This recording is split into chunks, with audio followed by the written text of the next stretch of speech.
Good evening there, everybody. What is happening? Hopefully, y'all are having a wonderful day today. So, when it comes down to it, I thought, of course, that I would talk about the fight, my fight analysis, my fight breakdown, and of course, my fight review of the Tim Tszyu versus Sebastian Fundora unification fight. And of course, for those of you that did not know, whoever the winner of this fight was going to be was going to get, I believe, both of the WBO and WBC titles, which means I believe that more than likely that Jamel Charlo, either A is no longer a champion at that weight class, or he at least has gotten rid of most of his titles, because there are two titles, of course, that he ended up having to give up. But my fight prediction, I believe, is that I think that I predicted Tim Tszyu to probably win this fight by either that of unanimous decision or by that of latter round stoppage. But I did say that if Sebastian Fundora ended up winning this fight, or that if it was a little bit more competitive than, what some of us thought it was going to be, that I wasn't going to be surprised. And, let me also state this. As you can see overall by the picture indicated right there, Tim Tszyu unfortunately did suffer a very monstrous cut in the second round at the end of the second round when he accidentally ducked into one of Sebastian Fundora's elbows, I believe, inside the clinch when he was going inside. And unfortunately, it ended up causing a huge gash where the blood ended up, of course, dripping into his whole entire face and eyes the whole entire time. So that definitely you could tell was a factor. I thought that Tim Tszyu that he was doing very good, especially in the first round, even hurting Fundora. And I thought that, of course, in the second round that he pretty much was just as good. But ever since that cut had happened, you could tell that Tim Tszyu was starting to slow down a little bit. And in round three, I can't remember if I gave Tim Tszyu that round or Fundora that round. But at the end of the day, Tim Tszyu, you could tell that he was clearly starting to slow down and that blood was affecting him, to a certain degree. He was not able to parry the certain amount of shots. He was not able to to really get off his offense, unfortunately, because he was so focused about the blood in his face. Now, is that the only reason why I believe that Tim Tszyu ended up losing this fight? No, it's not the only reason why I believe he ended up losing this fight.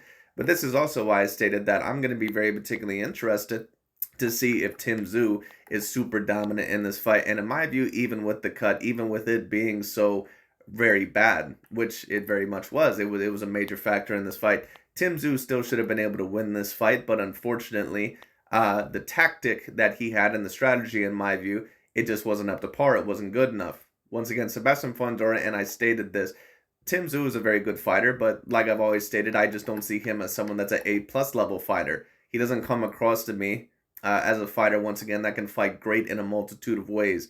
And that's the thing that I kind of stated about that. So, once again, Tim Tszyu is a very good boxer, but some of the faults that I did mention that might possibly pop up here, especially against a guy of Sebastian Fundora's stature, they did pop up here. What were some of those issues? Once again, Tim Tszyu is a guy that, even though he has decent head movement for his style, he's a guy that fights very tall, and he likes to fight in the high guard, the kind of the lean back and technical brawling style, where he'll roll a lot of your punches, he'll slip a lot of your punches, and then get certain counters on the inside. But the first mistake that I noticed out of Tim Tszyu is that he was going way too much to try to hit Sebastian Fundora's head. And a lot of the times, especially early on in the fight, it was very successful. But you don't headhunt completely with a guy that is 9 inches taller than you. I mean, Tim Tszyu is what? I believe that, he is, I believe that he's 5'9".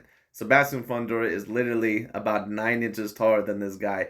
And I'm guessing also probably has a decent reach over him. Why are you trying to hit him in the face the whole entire time? Now, of course, Sebastian Fundora is a guy to where he's not the most defensively responsible. He's a guy that's at times very hittable because he doesn't really move his head very much. He doesn't use his feet to the best of his ability. And on top of that, he just doesn't have great head movement. It just is what it is. Sebastian Fundora is the perfect classic example of what a weight class fighter looks like or what a weight bully is.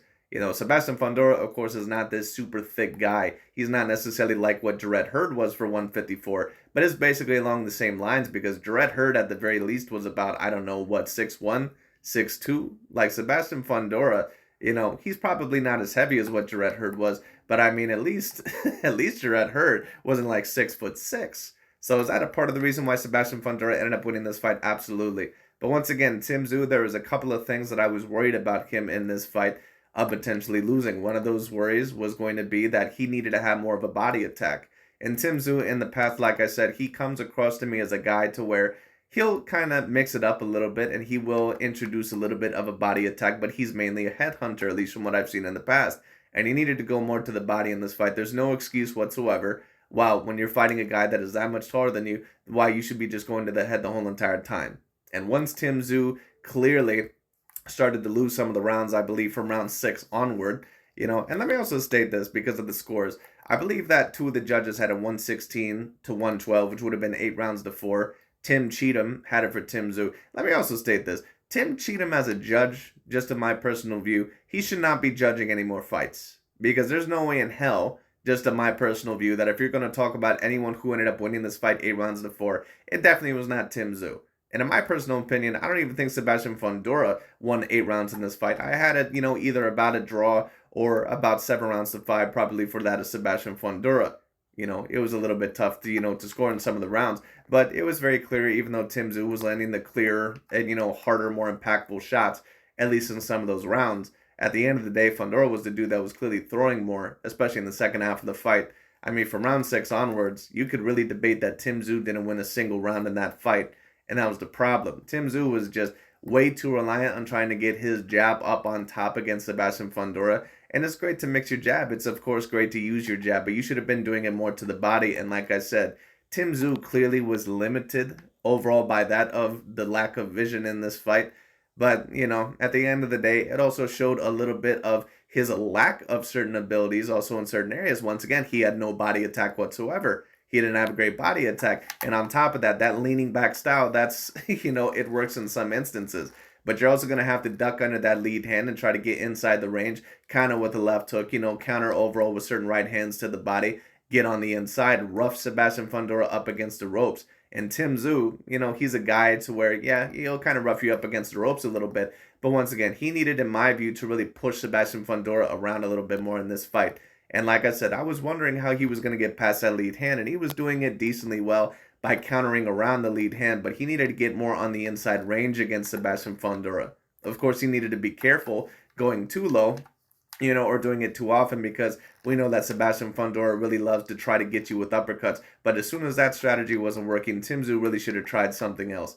And he really didn't have a plan B in this fight. He pretty much fought the same way throughout the whole entire fight, and that's the main reason why he ended up losing this fight. Now, once again, that cut clearly was a big, big problem. I think that, of course, had the cut not happened, that more than likely that Tim Tszyu would have won this fight, because Fundora, you could tell, still was a little bit shaky from that last fight. You could tell that, he was confident enough overall to where he knew he could win, especially as soon as that cut happened. You could tell that Fundora's confidence really, went up a level.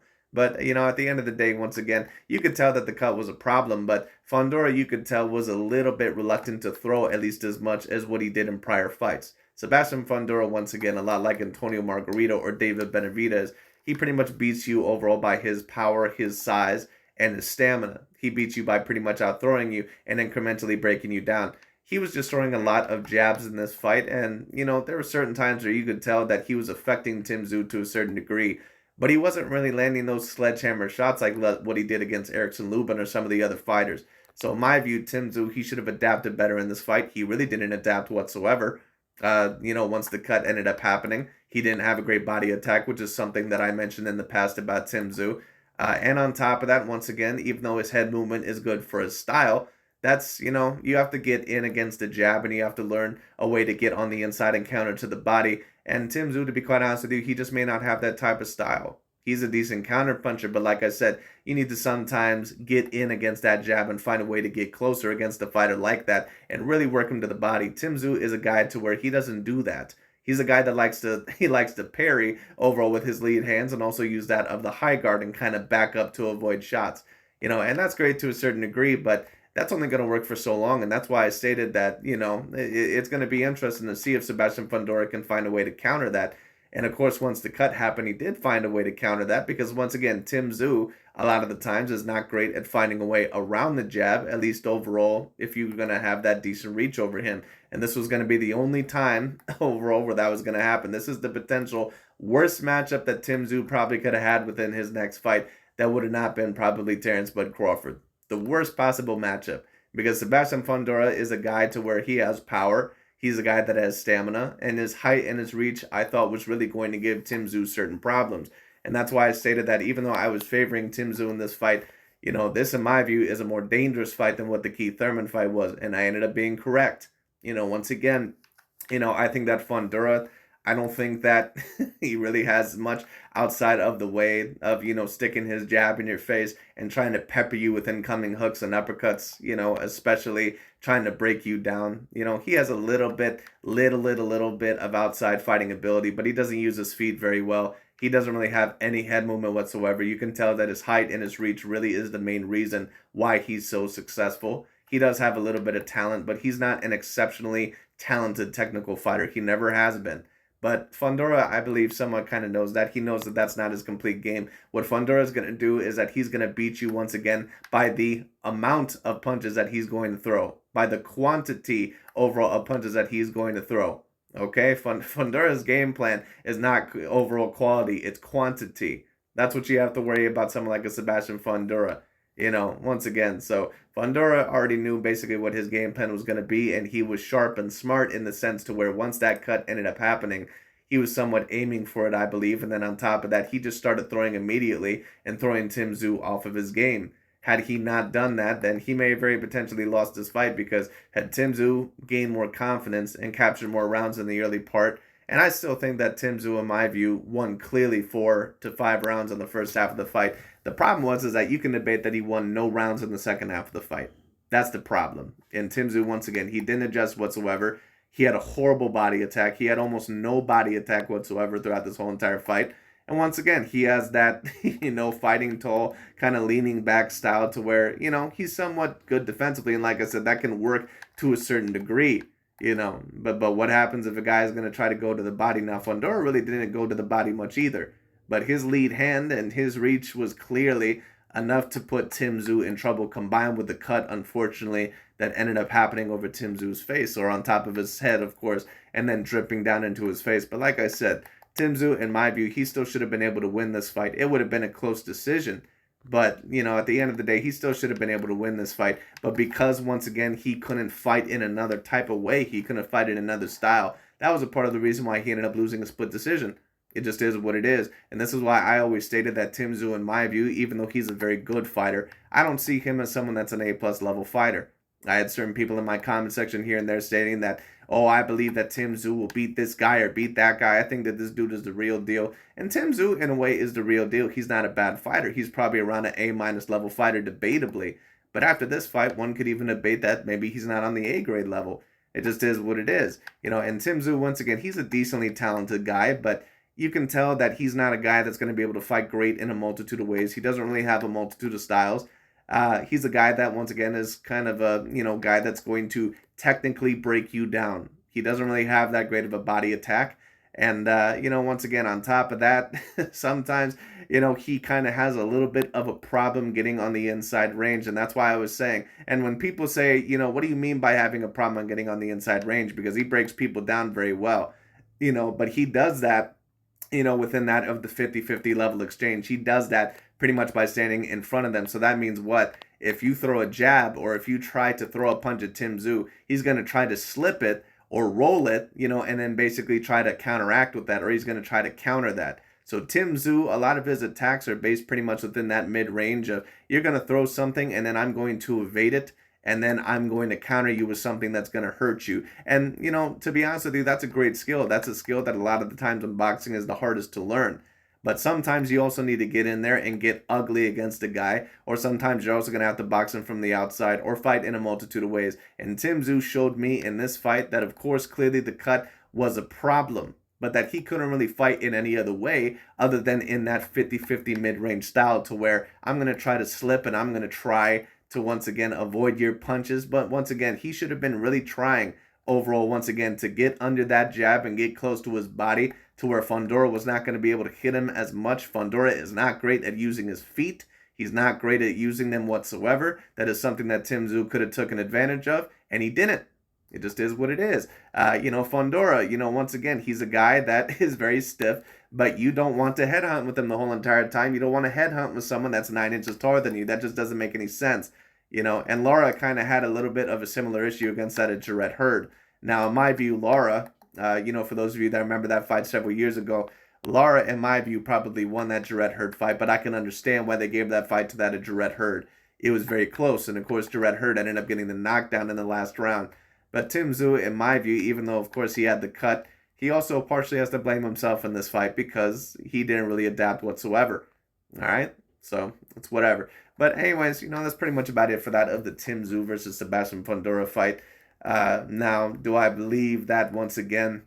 Do I believe that Sebastian Fundora, that he's going to be a potential top 10 pound for pound fighter? More than likely not. We'll see. But I will state this. It is going to be very interesting to see what ends up happening next, because do you have a rematch between these two fighters? Do you put Sebastian Fundora in there against Terence Bud Crawford? Do you put him in there against Errol Spence Jr.? Because those are risky fights, to be quite honest with you, for both Crawford and Errol Spence Jr. And I think that more than likely that if you're Al Heyman, you would probably want either Spence or Terence Bud Crawford to pull out of those fights. But, those are pretty risky fights. Sebastian Fundora, even though, of course, right now I believe that Crawford is my number one pound-for-pound fighter, Crawford, even for the level of power and the level of craft and boxing ability that he has, he's only 5'8" with a 74-inch arm reach. And he's very lengthy for a guy, once again, that is for the welterweight division. But this Sebastian Fundora guy, this dude should clearly, at the very least, be fighting at the middleweight class.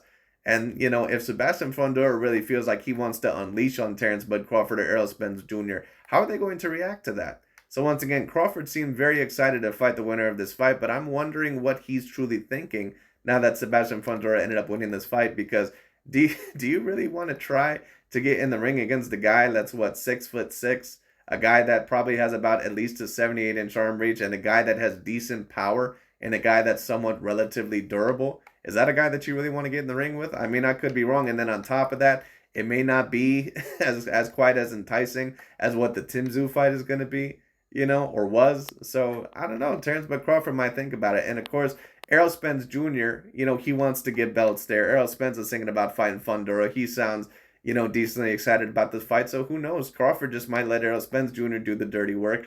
And then if he ends up winning that fight, he might just, rematch that of Errol Spence Jr.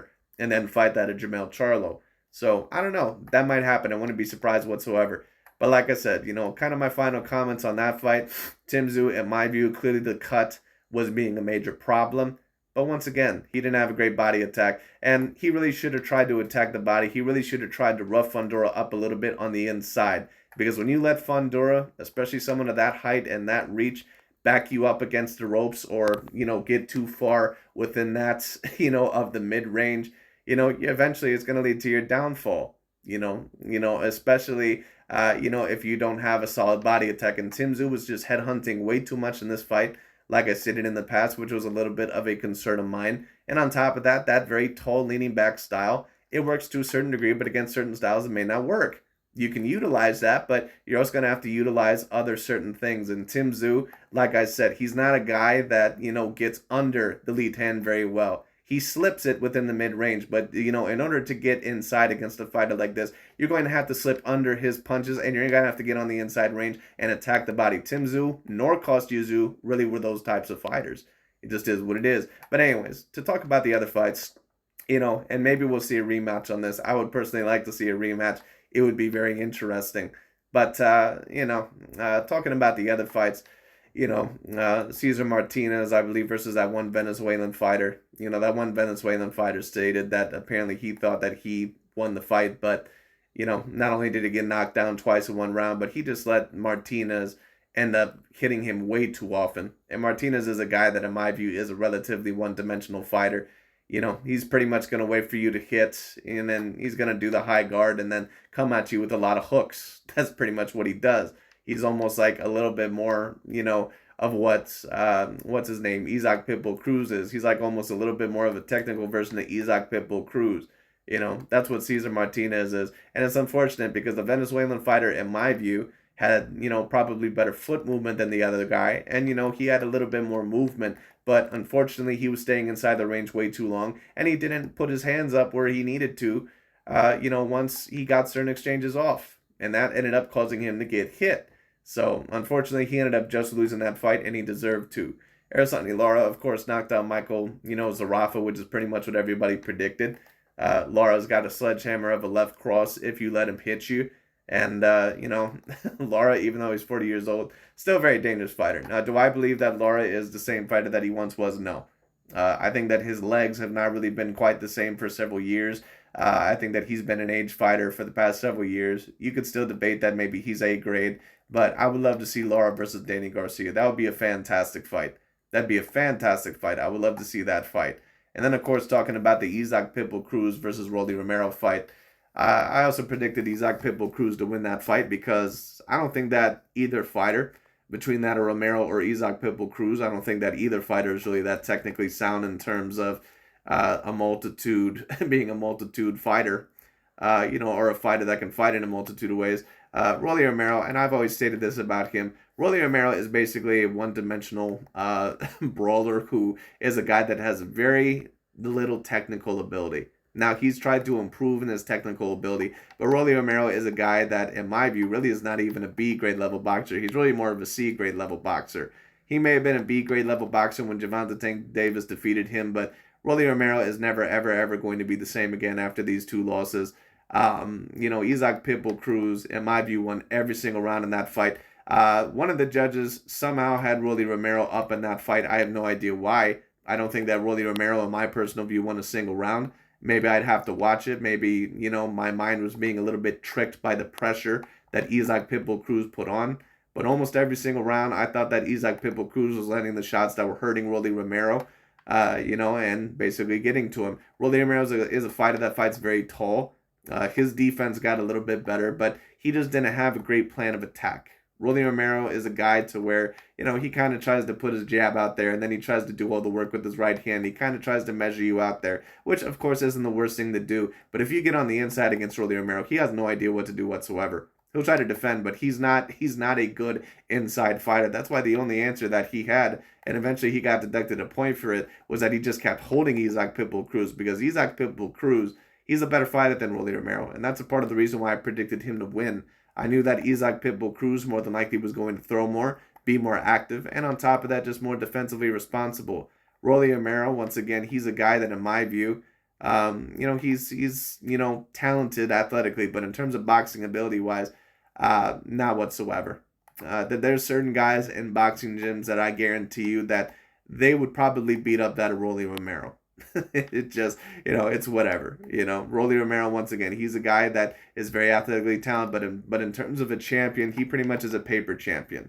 He's not a guy that is ever, ever, ever, ever going to be an elite fighter. Never. And as for Isaac Pitbull Cruz, I don't find him to be an elite level fighter either. I think he leads with a lot of hooks, and I think that he pretty much is a bigger version of that one Mexican fighter at the flyweight division, Cesar Martinez. But the one thing that I'll say about Isaac Pitbull Cruz is that he somewhat knows how to get in there, and he doesn't stop throwing. He has a great gas tank. He has great stamina. He has great confidence. He has a great chin. I don't believe he's ever been knocked down in his career, and he has decent pop and power. So Isaac Pitbull Cruz is a guy that's going to be coming at you the whole entire fight, and he's not going to let up. And Rolly Romero, I knew that more than likely he was not going to be able to deal with that.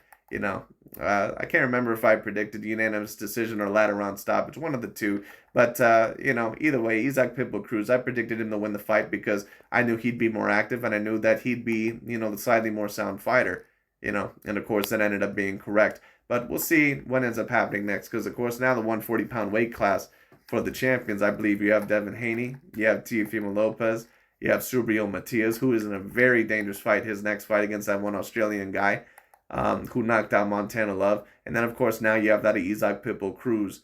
Very interesting set of fights there. To be honest with you, the fight that I would love to see is Isaac Pitbull Cruz versus Teofimo Lopez. I would love to see how Teofimo Lopez would handle the pressure of an Isaac Pitbull Cruz. That would be very interesting. But anyways, that's pretty much about it for today. We'll see what ends up happening with Tim Tszyu and Sebastian Fundora next. I would actually like to see a rematch between these two fighters just to see if Tim Tszyu maybe could do a little bit better. But like I said, certain things that did have me worried about Tim Tszyu in this fight, they did come to fruition. Of course, largely, because of the cut, but also because he could just not find another way to find another game plan, which is unfortunate for him. But, that's what ended up causing his good downfall. But anyways, that's pretty much about it for today. Thank you all so much for watching. We'll see where this goes. But congratulations, of course, to all the fighters that won. Isaac Pitbull Cruz, Lara, Cesar Martinez, and of course Sebastian Fundora. The Towering Inferno is what they call him, which is a very fit name because the man never stops throwing. He's a great pressure fighter. And of course, he is a tower. The man, the man has the height and the reach of a heavyweight, but somehow he fits at 154. It's crazy, but it's whatever. But anyways, that's pretty much about it for today. Thank you all so much for watching. We'll see where this goes.